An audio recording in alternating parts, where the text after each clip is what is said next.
Hey, what's good, everybody? Hope you're having a great day. Today in this video, I'm getting into 9 philosophical tools in which will help you reach whatever you deem as success. Now, each of these tools will help you reach a level of success that you individually deem as success. So it's not like just one category of success, say like hierarchical status position or like monetary gain. If those are what you are pursuing as success, it will help you. But say your definition of success is just being a great father or a great mother or pursuing underwater basket weaving. All this is going to help you pursue what you genuinely want in your life. And I think all of these tools are very cool and I'm very excited to show them with you. Before I get into it, here are some wise words from my homie Hussein. Okay, success in itself. It's always worth pursuing a better life in general. And success doesn't just come in wealth. Some of the richest people that I know in my life are also the most miserable people I've ever seen. So understanding success is being able to maximize all the aspects in your life. So your physical health, your mental health, your wealth, your emotional health, your spiritual health, so on and so forth. And I've been actively pursuing that for the last few years. And I'm proud to say that I've been able to make good progress to that, but obviously there's still so much more to go. And for this segment, I just want to emphasize that it's worth pursuing in the sense that you're looking out for your future self. You know, when you sacrifice your current pleasures in life for your future well-being, you're looking out for yourself. So I hope that's a good introduction for what the rest of this video is going to be about. Owhk is somebody whose values I definitely do approve of. So learn from him. Take note of what he has to say, because it will benefit you and your life. Now, these 9 tools, these 9 philosophical tools that I have studied and compiled for this video consist of, number 1, the frame matters much more than the picture. Number 2, a man with a strong enough why could bear any how. Number 3, form an obsession with compounding returns. Number 4, you not only need to run towards something that you want, but equally, you need to run away from that in which you fear. Number 5, staying alive and continuing to fight always beats trying to win/get something, aka like the infinite frame always conquers the finite frame. Then number 6, the point of the game is to keep playing. Number 7, perfectionism is procrastination masquerading as quality control. Number 8, you gain nothing from underestimating your opponent. Number 9, don't let ego get in the way of practice. Now, to start off with number 1, the frame matters more than the picture. What I mean by this and what this entails is if your life and your pursuit of success is only driven by the end goal, it's only driven by that archetypical thought in your mind, that scenario, say like in a nice mansion, in a nice house, wearing nice things, driving a nice car. To get to that point is going to be tremendously difficult. What it means that the frame matters more than the picture is that everything that gets you to that point is 10 times more pivotal than the point itself, meaning that all the little things that you do within your life, all the little 1% differences, that's the frame. That is not the picture. That's what is solidifying the picture. That's what holds the picture. So the frame within itself is much more important than the picture, meaning you need to almost fall in love with the unfashionized, unromantic parts of life, of your pursuit. Now, if you build a great relationship with these little building blocks that overall are the fundamental basis and structure, it allows you to plant the seeds and over time bear fruit.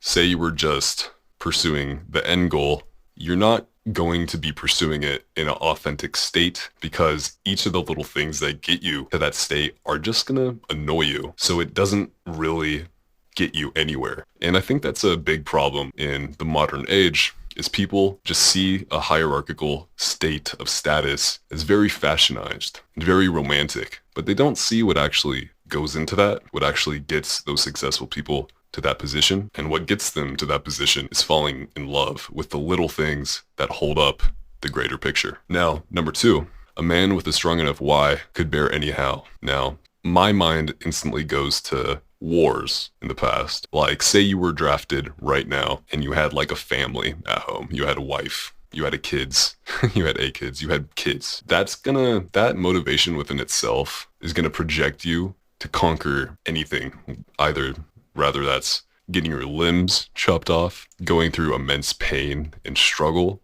If you're genuinely motivated by things that are completely resonating with your nervous system and your spiritual mental and physical state, it's going to allow you to conquer much more in life than if you just didn't have anything as a backbone to feel love about or feel innate responsibility for. Why you want to keep living, why you want to keep being productive, why you want to keep pursuing what you deem as a correct orientation needs to be a very pivotal part of yourself. It needs to be truly authentic.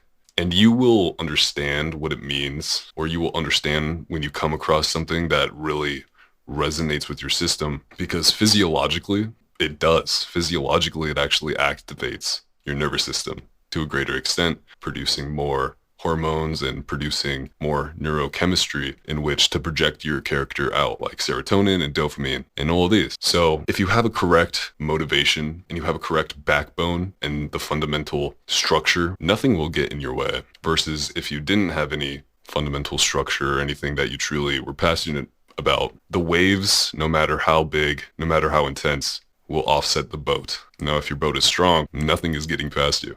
Number 3, form an obsession with compounding variables and compounding returns. Now, people want success so fast. They want instant gratification. They want instant dopamine. They want instant serotonin, which, side point, that's not how serotonin works, so they never achieve it. But form an obsession with compounding returns means the 1% little things that you do throughout your day, whether that's making your bed in the morning, whether that's meditating at night, whether that's going to the gym for 30 minutes to an hour. All these little things seem insignificant in the moment, but when you look back after doing these things consistently for weeks and months, you'll realize and come to the greater consensus that they actually have been the most important part of reaching a greater idealization of what you desire in life and what you desire in reality. Whether that's working for a little bit, working for 3 hours to, 10 hours a day, that's a lot. That's not really a small compounding return. But just in summary, these little things that could seem and probably do seem very insignificant in the moment, you need to fall in love with them and understand that your relationship with these little compounding variables is what will get you to the bigger picture. It's, like I was saying, in today's society and in the modern world, we want instant success. And if you want instant success, you will never get it. You have to build upon the small, little, insignificant parts of existence, because genuinely, they're not insignificant. How you spend each of your seconds and each of your minutes throughout the day is what your day actually consists of. Sorry if I'm a little slow or my voice sounds a little bit weird. I've been sick for the past week or so. It's kind of why this video has taken a while, but that's besides the point. And honestly, that's kind of just an excuse. But anyway, getting into number 4, you not only need to run towards something that you want, but equally you need to run away from that in which you fear. Now, I think a lot of people in today's society just have an idealization, a very fashionized, romantic idealization, in large part synthetic and artificial, of a higher up, successful arrangement in your life. But in general, they don't see, or it's hard to see, a really bad position in your life. Now, little thought experiment. Just try to think of the worst possible position you could be in 10 years. Just take 10 seconds and think about that. And now think of the best position you could be in. What thought gives you more nervous system activation? For me personally, it's thinking about the worst position I could be in, which is, for me, cognitively and mentally lost, probably homeless, depressed, no family, nobody I love, nobody that loves me. That scares me and motivates me much more than a nice house or a nice job or a lot of money in the bank. And I think this is a very overlooked thing nowadays. And I don't think it was in the past. So if you could incorporate this, I think you have a much higher chance of reaching whatever you deem as success. Number 5. Staying alive and continuing to fight always beats trying to win/get something. Now, this is pretty much just the definition of resilience, to be honest. If you're pursuing your day-to-day existence by just wanting to get something in return, you're gonna have a very hard time doing that. Because the process of getting something, or earning something for that matter, actually entails fighting the day-to-day existence to obtain that. And that's a very strenuous and painful task.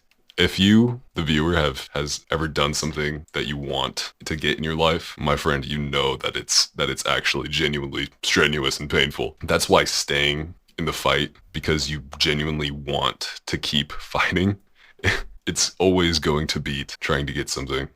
because staying alive and fighting to reach your level of orientation that you desire is an infinite frame versus if you just wanted to get something, that's a very finite frame. And it's going to be very difficult to live your life if you're running away from the little tiny things that you need to overall, like, take on. It's a level of resilience and responsibility, I would say. Now, number 6, the point of the game is to keep playing. Honestly, all these points kind of sound very similar to each other because, well, I think that's just a funny way in which reality works. But it speaks to the greater philosophical angle that all these points kind of allude to. So number 6, the point of the game is to keep playing. It's pretty much just exactly like last point. In order to reach a level of success that you want, you have to have a high amount of resilience. You cannot just be offset by little things. You cannot be offset by big things. And if you are, that's completely fine. But your proclivity to come back on track is one of the most important fundamental structures and areas in which to grow yourself at. Because what this alludes to is if you could retain yourself on track, this alludes to you actually genuinely wanting the best in your life. And this will have a physiological change and effect on your mental state, your spiritual state, and your physical state through the activation of your nervous system. So if you have a high proclivity to stay on track, you're likely reaching something and working towards something that is genuinely meaningful to you versus if you don't, if you're having a hard time staying on track, you might want to rethink what you're working towards, or it's just genuinely difficult to stay on track, and which is true. It is difficult to stay on track. I know that for a fact in what I do. But the main point is you keep coming back to the track. You keep playing the game because it's meaningful to you. Now, this is one of the most powerful things you as a human being are able to do.